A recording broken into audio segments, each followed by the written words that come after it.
Oke, kita lanjut lagi materi berikutnya ini mengenai tentang database development ya. Oke, nah saya akan saya jelaskan database development process ya atau proses pengembangan database. Nah, proses ini dilakukan nantinya untuk memastikan bahwa database yang dibuat ini dapat memenuhi kebutuhan informasi di dalam suatu organisasi atau bisnis. Nah, di tahap pertama ini ada namanya strategi and analysis atau strategi dan analisis.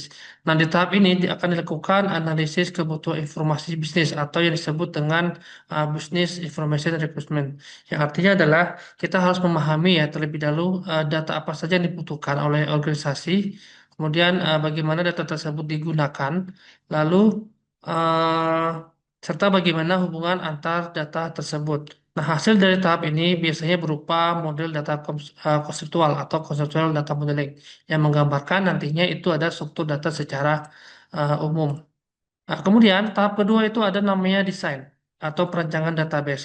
Nah, di tahap ini model konseptual yang mudah yang sudah dibuat kemudian diterjemahkan menjadi sebuah desain database yang lebih detail. Nah, biasanya proses ini disebut dengan database design ya, di mana nantinya kita akan mulai untuk menentukan tabel, kemudian ada kolom, tipe data, relasi antar tabel, serta aturan atau constant yang akan digunakan. Tahap ketiga adalah build atau pembangunan database. Nah, setelah desain database ini ya dibuat, langkah berikutnya adalah mengimplementasikan desain tersebut ke dalam sistem database manajemen di sistem atau DBMS. Nah, di tahap ini nanti akan dilakukan proses ya, pembuatan tabel, lalu ada relasi antar tabel, kemudian ada constant serta pengisian data awal. Nah, tahap ini dikenal dengan namanya itu database build gitu ya. Nah, dengan melalui tahapan ya, analisis, desain, dan pembangunan, database yang dihasilkan akan lebih terstruktur, kemudian konsisten, dan sesuai dengan kebutuhan sisi informasi yang akan digunakan. Nah, eh, konseptual model ini merupakan model yang digunakan nantinya untuk menggambarkan kebutuhan data dan informasi ya yang dibutuhkan oleh suatu organisasi ataupun bisnis. Nah, biasanya model konseptual ini berfungsi nantinya untuk menangkap kebutuhan ya, menangkap kebutuhan fungsional dan kebutuhan informasi dari sebuah bisnis. Artinya adalah model ini nanti akan membantu kita untuk memahami data apa saja yang diperlukan oleh suatu sistem, kemudian bagaimana hubungan antar data tersebut, serta bagaimana nantinya data tersebut digunakan di dalam proses bisnis. Nah, konseptual model ini biasanya dibuat berdasarkan kebutuhan yang ada saat ini gitu ya. Namun, juga dapat nanti akan mempertimbangkan kebutuhan yang mungkin akan muncul di masa depannya.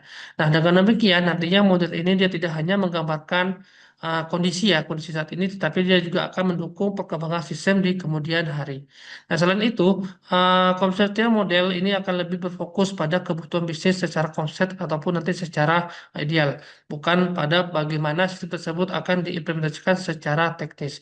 Nah, bisa dikatakan model ini tidak membahas detail secara teknis ya seperti struktur tabel, kemudian tipe data ataupun nanti implementasi basic dari database. Proses pembuatan komputer model ini biasanya dilakukan oleh database developer ya atau sistem analis ataupun nanti ahli pemodelan data atau yang disebut dengan data modeling.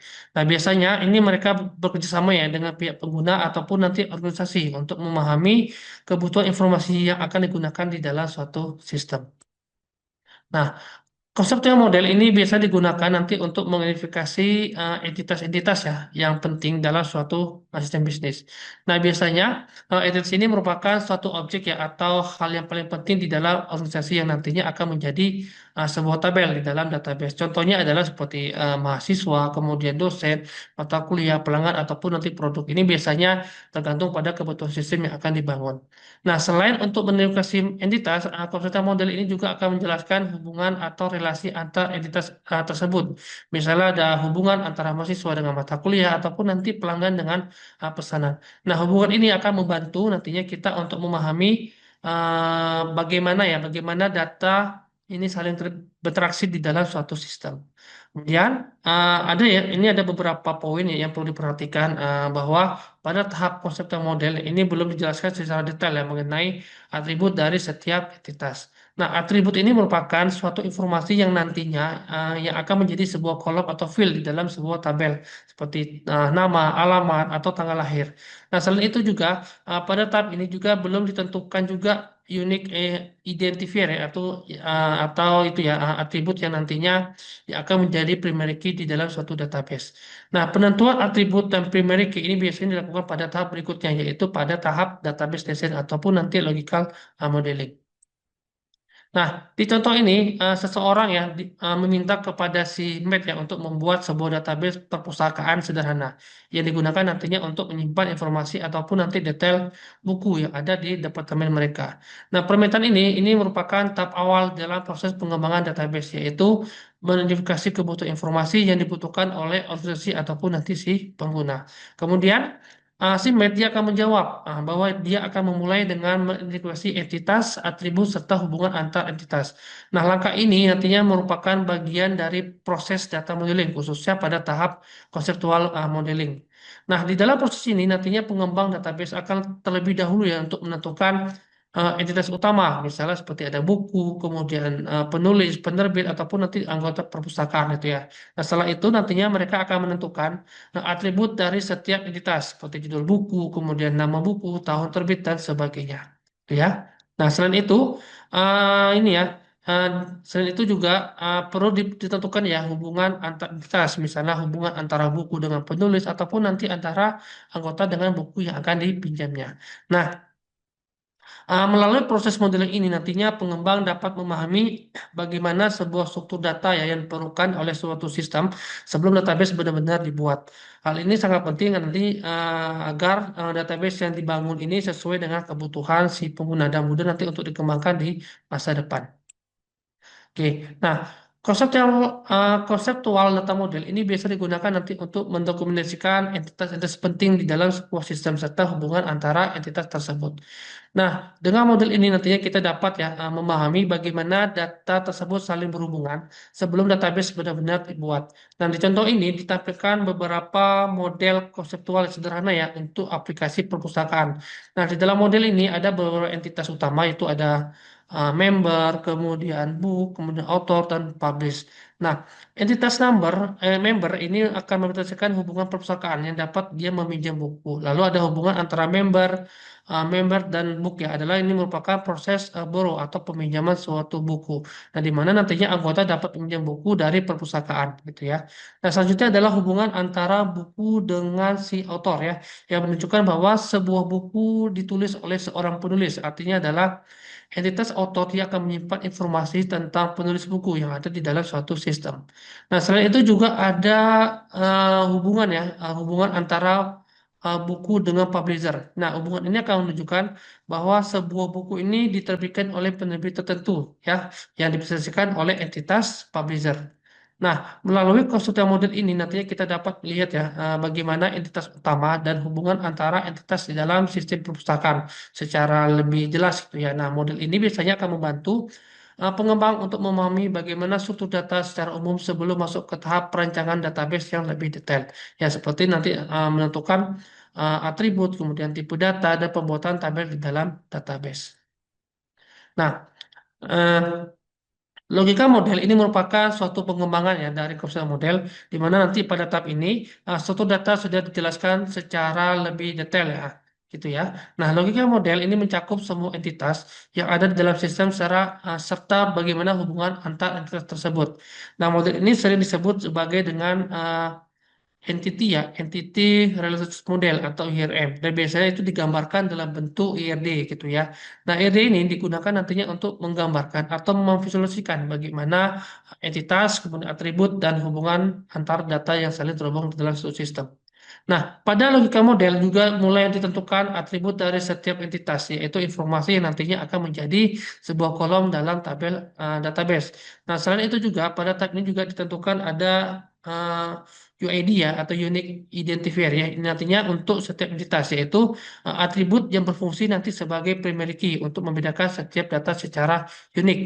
Nah, selain itu nantinya apa ya selain menentukan atribut dan primary key logika model ini juga akan menjelaskan optionalities atribut yaitu apakah suatu atribut ini wajib diisi ataupun nanti dia boleh kosong gitu ya. Nah, logika model ini juga akan menentukan optionalities dan kardinalitas hubungan ya antar entitas.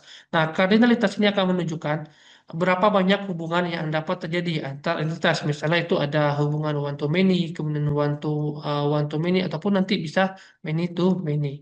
Nah, dengan adanya ini, ya, struktur database nanti akan menjadi lebih jelas dan lebih terstruktur, sehingga nantinya akan memudahkan bagaimana proses selanjutnya, yaitu perancangan fisik database dan implementasi di dalam sistem manajemen sistem ya, atau DBMS nantinya. Nah, logical data model ini digunakan nanti untuk mendokumentasikan kebutuhan informasi dari suatu organisasi ataupun nanti bisnis secara lebih rinci. Nah, di tahap ini nantinya struktur data ini sudah dijelaskan lebih detail dibandingkan dengan konseptual model yang saya jelaskan tadi gitu ya. Nah, dalam logika model kita mulai untuk menentukan itu ada entitas, kemudian ada apa atributnya serta apa saja hubungan antara entitas yang akan digunakan di dalam suatu sistem. Dan di contoh ini yang ditampilkan terdapat beberapa entitas utama ya di dalam sistem perpustakaan itu ada 1, 2, 3, 4, 5, 6, ada 6 ya yang kita buat yang dibuat di contoh ini, gitu ya. Di sini juga ada hubungan relasinya, ya, relasi many to many dan lain sebagainya. Oke, nah di sini physical model ini merupakan pengembangan ya atau lanjutan dari logical data model. Nah, jika pada logika model kita hanya mendefinisikan entitas, atribut dan hubungan antar entitas, maka pada tahap physical model kita juga mulai untuk mengimplementasikan desain tersebut secara teknis di dalam sistem database. Nah, pada physical model kita mulai ya untuk mendefinisikan struktur tabel secara detail seperti untuk menentukan nama tabel, kemudian tipe data setiap kolom ataupun ukuran atau presisi data, serta aturan-aturan yang berlaku pada kolom tersebut.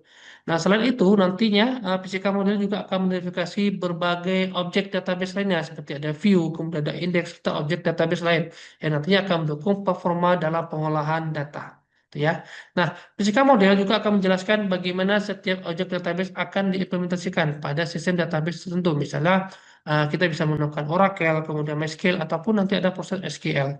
Nah, dalam tahap ini nanti kita juga akan melihat ya bagaimana suatu struktur tabel secara lengkap ya, termasuk tuh ada kolom-kolom yang ada, kemudian ada primary key sebagai kunci utama, ataupun nanti ada foreign key yang akan menghubungkan antar tabel. Nah, dengan demikian nantinya fisika model ini akan berfokus pada bagaimana proses untuk mengubah logical data model menjadi bentuk database relasional yang benar-benar dapat diimplementasikan di dalam satu DBMS. Nah, tahap ini biasanya akan menghasilkan suatu script SQL seperti create, kemudian ada table, eh, create table, kemudian create index dan constant lain yang digunakan nanti untuk membangun database secara fisik. Nah, di sini untuk membuat physical model kita akan menggunakan informasi yang sudah diperoleh ya dari proses sebelumnya yaitu dari konseptual model dari logika model. Kemudian nanti akan diimplementasikan ke dalam bentuk struktur database. Nah, langkah pertama adalah mengubah entitas menjadi suatu tabel atau model entitas as table. Nah, pada tahap ini nantinya setiap entitas yang telah diidentifikasi sebelumnya akan dipresentasikan sebagai tabel di dalam database. Misalnya seperti identitas member, kemudian books, ataupun author yang akan dibuat menjadi tabel dengan nama yang sesuai. Langkah kedua adalah dia akan mengubah hubungan antar entitas menjadi foreign key ya, atau model relationship of foreign key. Nah, relasi yang ada pada model sebelumnya akan diterapkan dalam bentuk foreign key, yang nanti akan menghubungkan satu tabel dengan tabel lainnya, sehingga nanti hubungan data tetap terjaga. Kemudian yang ketiga ini akan mengubah atribut ini menjadi suatu kolom ya atau model atribut S kolom. Nah, nantinya setiap atribut yang dimiliki ya oleh satu entitas akan diimplementasikan sebagai kolom dalam tabel lengkap dengan tipe data yang sesuai ya seperti ada nantinya ada integer, kemudian varchar dan lain sebagainya. Dan tahap terakhir ini adalah bagaimana untuk melakukan penyesuaian atau modifikasi terhadap physical data model berdasarkan constraint dan kebutuhan fisik database. Gitu ya. Nah, di tahap ini nanti kita akan mempertimbangkan ya berbagai hal ya seperti nanti ada aturan integritas data, kemudian keterbatasan sistem database, performa serta kebutuhan dari aplikasi gitu ya. Nah, kita lanjut ya. Di tahap ini ya, logical data model ini akan disesuaikan dengan kebutuhan implementasi fisik pada sistem database. Artinya adalah struktur yang sebelumnya hanya berupa konsep dan hubungan antar entitas, sekarang dia mulai diterapkan secara nyata ya, dalam bentuk tabel dan struktur database yang siap digunakan. Oke, nah Di dalam proses ini terdapat beberapa kegiatan model yang dilakukan. Yang pertama itu ada namanya entitas. Nah, entitas ini akan diubah menjadi sebuah tabel. Nah, setiap entitas yang sebelumnya telah didefinisikan pada model konseptual dan model logis akan direpresentasikan sebagai tabel di dalam database. Kedua adalah atribut, ini akan diubah menjadi sebuah kolom. Nah, setiap atribut yang dimiliki oleh suatu entitas akan menjadi sebuah kolom dalam tabel. Lengkap dengan tipe data yang sesuai seperti number, voucher, ataupun nanti date.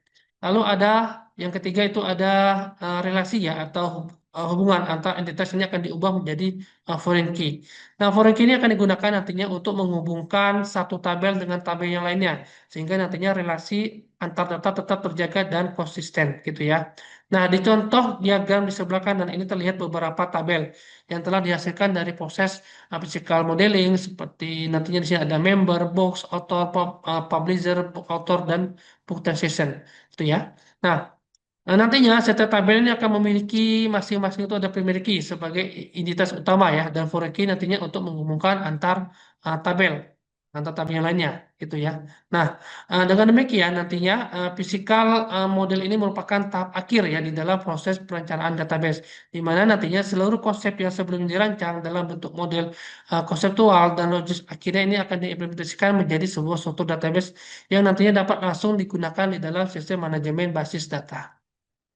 Oke, kita lanjut lagi. Di materi berikutnya kita akan masuk ke Oracle Database Management System.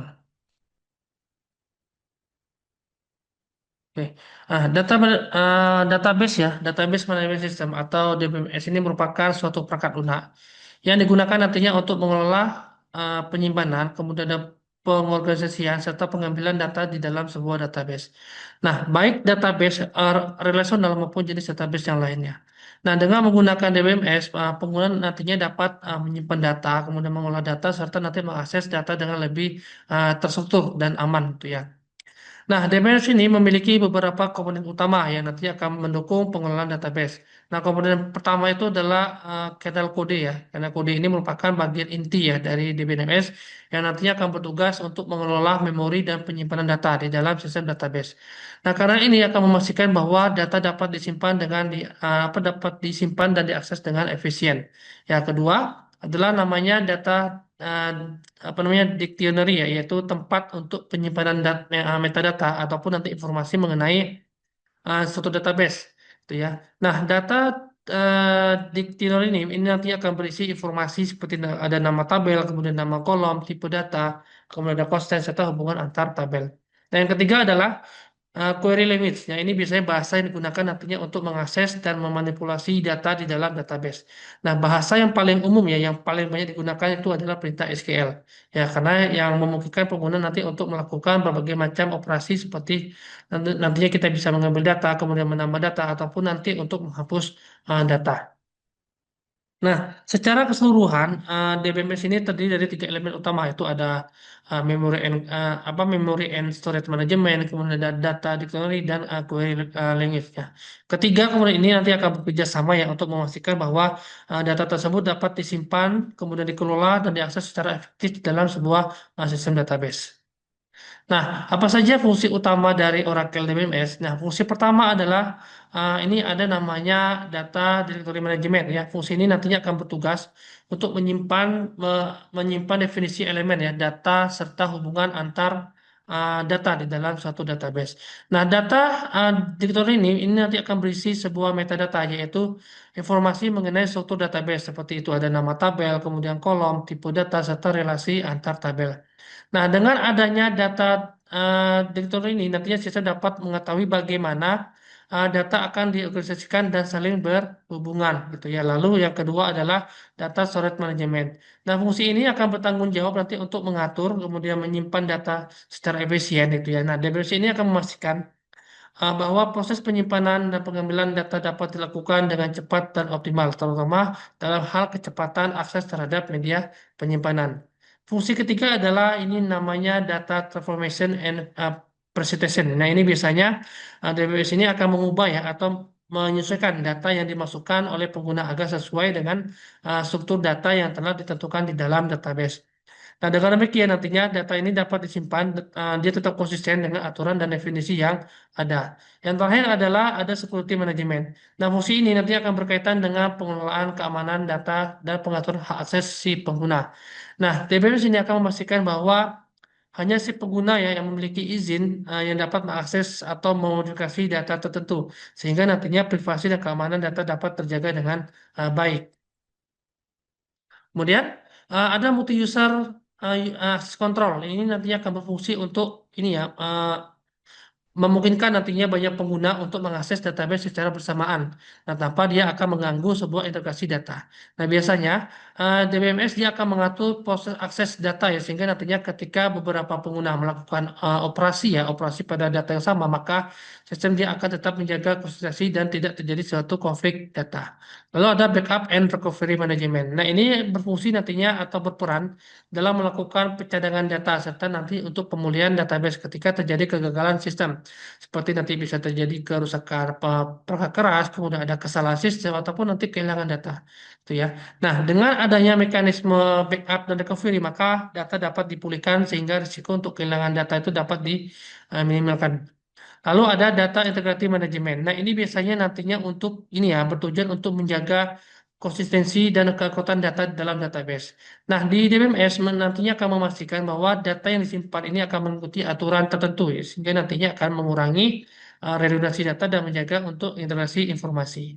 Kemudian ada database communication. Nah, ini akan berfungsi nantinya untuk menerima dan memproses permintaan dari pengguna ataupun nanti dari aplikasi melalui berbagai lingkungan jaringan. Nah, itu ya. Nah, dengan demikian nantinya pengguna nanti dapat mengakses database dari berbagai perangkat dan sistem yang terhubung melalui jaringan.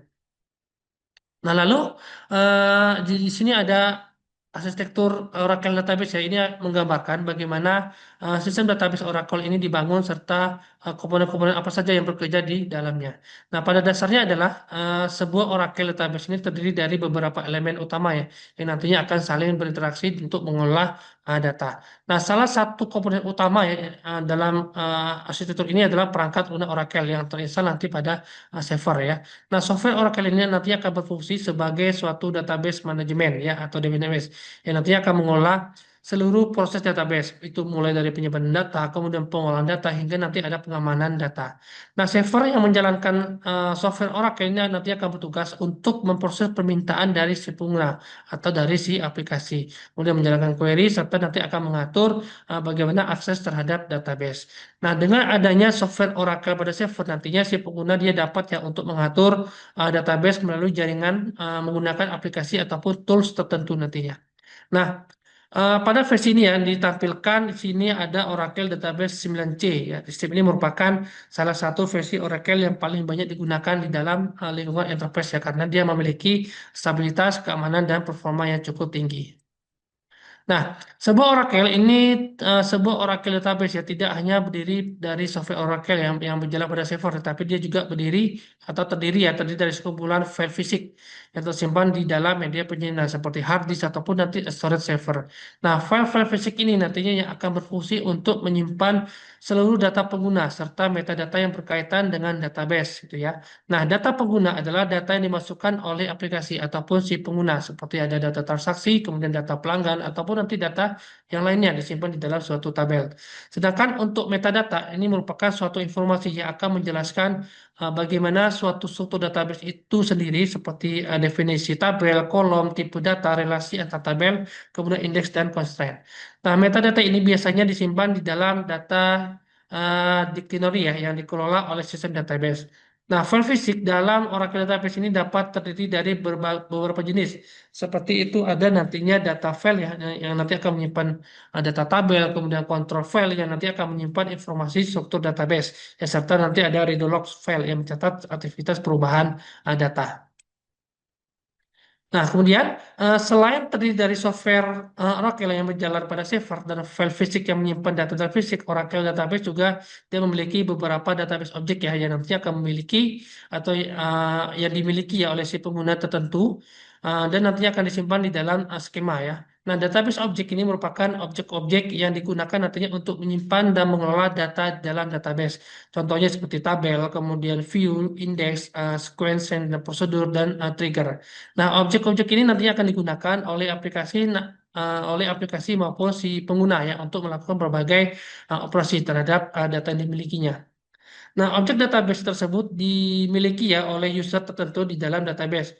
Dan setiap user nanti akan memiliki skema masing-masing gitu ya. Nah, skema ini dapat dipahami nanti sebagai suatu wadah ya atau kumpulan objek database yang nantinya akan dimiliki oleh seseorang pengguna. Sebagai contoh misalnya kita nih ya, jika terdapat user bernama HR, maka user tersebut dia dapat memiliki skema HR yang berisi berbagai objek database seperti tabel karyawan, kemudian departemen dan objek lainnya yang berkaitan dengan data sumber daya manusia.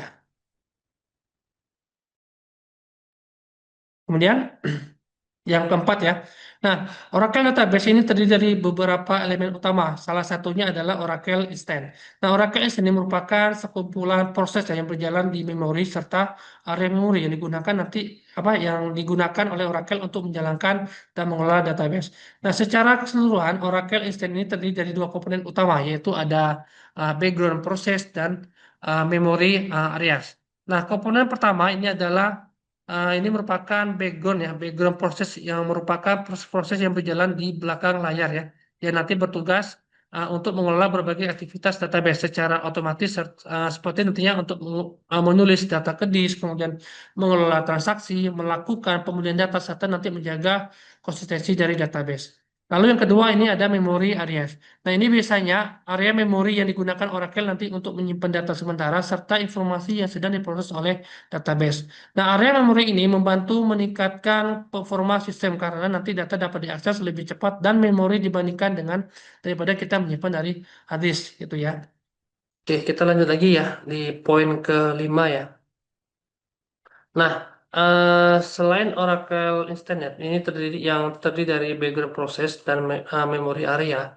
Nah, Oracle Database juga dia melibatkan client process dan server process ya, yang bekerja untuk melayani permintaan dari pengguna aplikasi. Nah, client process ini merupakan proses yang berjalan pada sisi si pengguna ataupun nanti aplikasi.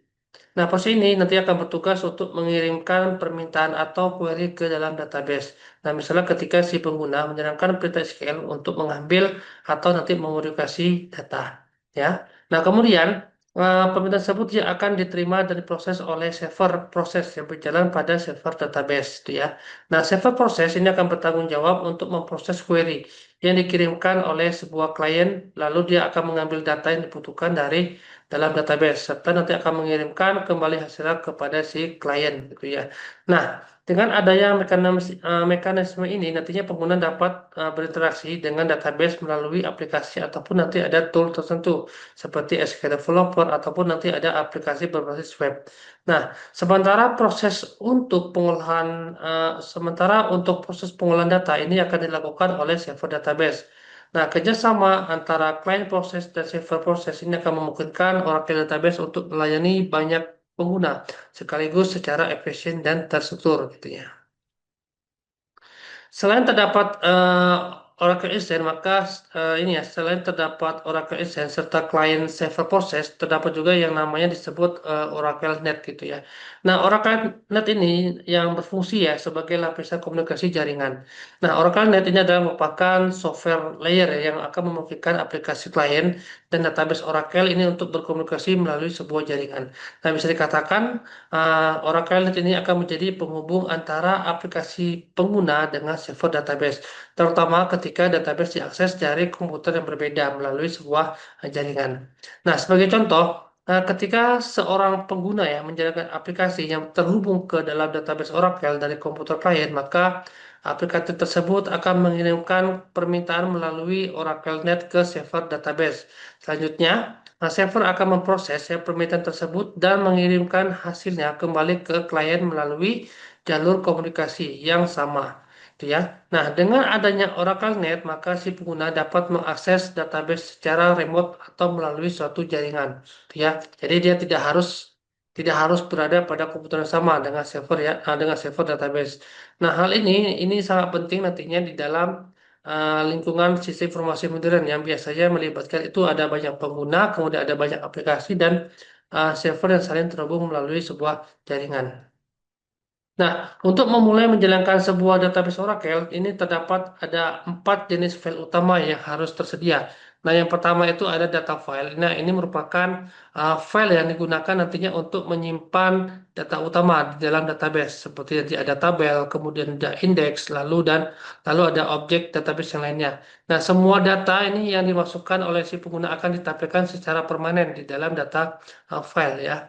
Kemudian ada control file. Nah, ini merupakan nantinya dia berfungsi untuk menyimpan metadata penting ya di dalam database. Seperti itu ada nama database, kemudian lokasi data filenya, lalu lokasi redo log file serta informasi penting lainnya yang dibutuhkan oleh Oracle untuk mengelola database.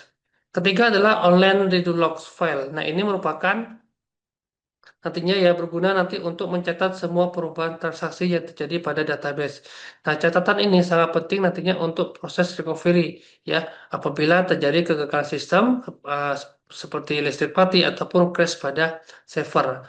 Keempat ini ada namanya parameter file. Nah, ini biasanya nantinya berisi konfigurasi instant database ya, seperti pengaturan memori, kemudian ada jumlah proses dan berbagai parameter lain yang diperlukan ketika database dijalankan atau saat proses startup database. Nah, kemudian ada di sini namanya ADR ya, ada namanya ADR Automatic Diagnostic Repository ya. Nah, ini merupakan repository berbasis file yang digunakan nantinya untuk menyimpan data diagnostic database seperti ada log error, kemudian address file dan informasi troubleshooting. Nah, ADR ini akan membantu pihak administrator database di dalam untuk menganalisis dan memperbaiki masalah pada database. Nah, secara keseluruhan struktur ini akan memastikan bahwa database itu dapat menyimpan data, kemudian mencatat transaksi, lalu mengelola konfigurasi dan menyediakan informasi diagnosis untuk pemeliharaan sistem. Kemudian kita juga harus memahami ya apa yang dimaksud dengan database skema. Nah, skema ini merupakan sebuah wadah logis ya atau logical container yang digunakan nantinya untuk menyimpan berbagai struktur data di dalam database. Nah, struktur data tersebut ini disebut dengan skema objek gitu ya. Nah, skema ini akan berisi data serta nih ya, data serta objek ya database yang dimiliki oleh orang atau user. Artinya adalah setiap objek yang dibuat oleh user dia akan disimpan di dalam skema miliknya gitu ya. Nah, beberapa contoh ya di dalam penggunaan skema objek itu adalah table, kemudian ada index, kemudian view, function dan prosedur gitu ya. Nah, selain itu di dalam Oracle database setiap user dia akan memiliki satu skema gitu ya. Nah, nama skema tersebut sama dengan nama user yang dimilikinya. Nah, contohnya misalnya seperti ini. Nah, jika terdapat user bernama HR, maka skema yang dimiliki juga bernama HR gitu ya. Nah, semua objek database seperti tabel ataupun nanti view ya, yang dibuat oleh user HR, dia akan berada di bawah di dalam skema HR ya gitu ya. Nah, dengan konsep skema ini nantinya Oracle Database dapat mengolah objek database secara terorganisir, kemudian terstruktur, serta nanti akan memudahkan pengaturan hak akses untuk keamanan data di dalam database. Lalu ada namanya database user ya, ini merupakan akun yang digunakan ya seseorang ataupun nanti aplikasi ya untuk mengakses database. Nah, setiap user ini biasanya memiliki password ya untuk keamanan serta memiliki privilege dan roles ya yang nanti akan menentukan apa saja yang boleh dilakukan di dalam database gitu ya. Nah, di dalam Oracle user database ini dapat dibagi menjadi 2 jenis yaitu ada ada common user dan local user. Nah, yang untuk pertama ini dapat digunakan nantinya di seluruh kontainer database. Ini biasanya pada arsitektur multinetan ya. Lalu ada local user ini nantinya user yang hanya berlaku pada satu database tertentu, gitu ya. Nah, selanjutnya adalah di dalam sistem database terdapat itu ada namanya privilege ya, atau hak akses. Nah, privilege ini akan memungkinkan si user lain ya untuk mengakses objek yang berada pada skema milik user. Nah, contoh privilege-nya ada seperti ini ya. Ada select, kemudian insert, update, delete, execute, dan lain sebagainya. Nah, sebagai contoh ya, jika si user A dia memiliki sebuah tabel, maka user B dia dapat diberi hak akses ya untuk apa hak akses tertentu ya agar dapat menggunakan tabel tersebut sesuai dengan izin yang diberikan. Lalu terakhir ini ada skema objek ya ini seperti tabel ya seperti tabel, view, prosedur dan fungsinya ini dibuat dan dikelola menggunakan SQL gitu ya. Nah, SQL ini akan digunakan nanti untuk membuat, kemudian mengubah maupun nanti menghapus objek-objek yang ada di dalam database gitu ya. Nah, dengan mekanisme user, privilege dan roles, maka Oracle Database dapat mengatur keamanan, kontrol akses serta pengelolaan database secara lebih terstruktur dan lebih aman.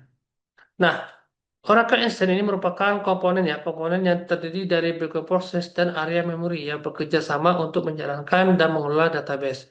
Nah, background process ini merupakan suatu proses internal yang berjalan di belakang layar ya untuk menangani berbagai tugas penting seperti pengelolaan transaksi, ya. Ada lagi untuk penulisan data ke disk dan ada juga yang terakhir itu untuk proses recovery. Sedangkan untuk memori alias ini adalah bagian dari memori yang digunakan Oracle untuk menyimpan data sementara, ya, cache serta informasi yang dibutuhkan selama proses pengolahan data. Nah, agar pengguna dapat mengakses database, maka si Oracle Instant dia harus dijalankan terlebih dahulu, ya. Nah, proses ini disebut dengan startup database. Tanpa instannya aktif, maka database dia tidak dapat digunakan oleh si pengguna ataupun nanti aplikasi. Nah, ketika instant dijalankan, maka Oracle dia akan membaca sebuah initialization parameter file.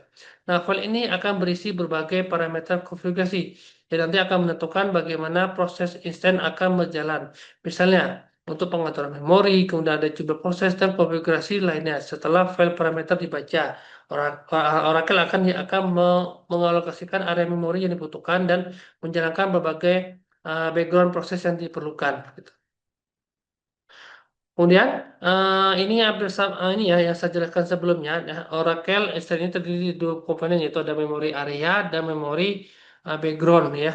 Ada background proses ya atau proses terbelakang yang bekerja sama untuk menjalankan sebuah database. Nah, untuk memori area atau area memori ya, ini area utama apa namanya area memori utama ya di dalam Oracle yang disebut dengan SAG gitu ya atau System Global Area.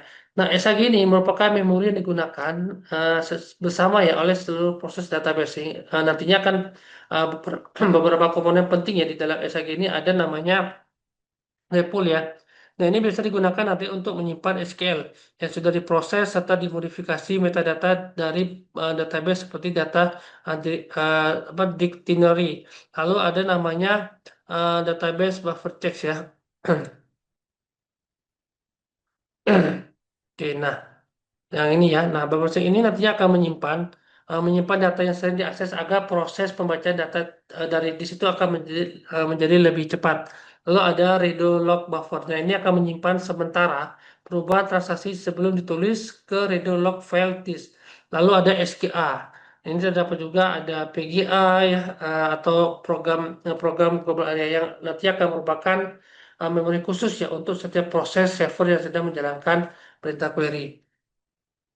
Oke, kemudian yang kedua itu ada background process ya. Nah, di Oracle dia memiliki berbagai macam background process yang akan nantinya dia akan menjalankan tugas yang sangat penting ya secara otomatis. Yaitu ada pertama itu ada yang namanya ini ya, ada namanya DBWN ya. Ini nanti akan menulis data dari buffer checks ke data file disk. Lalu ada LGWR ya.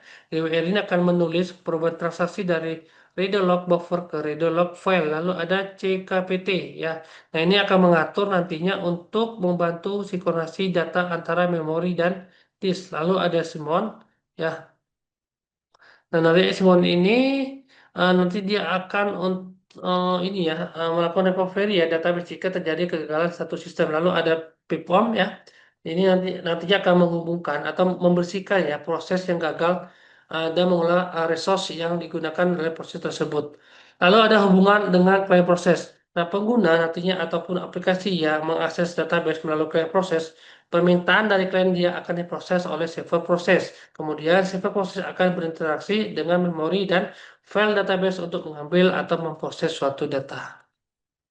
Oke, nah kita nantinya kita akan praktek ya bagaimana konsep-konsep yang sebelumnya yang kita bahas itu kita akan coba untuk mempraktekkan pada database basic gitu ya. Kalau dalam basic, ya, oke. Mungkin itu saja ya untuk pertemuan hari ini. Kita sambung lagi pertemuan berikutnya lagi.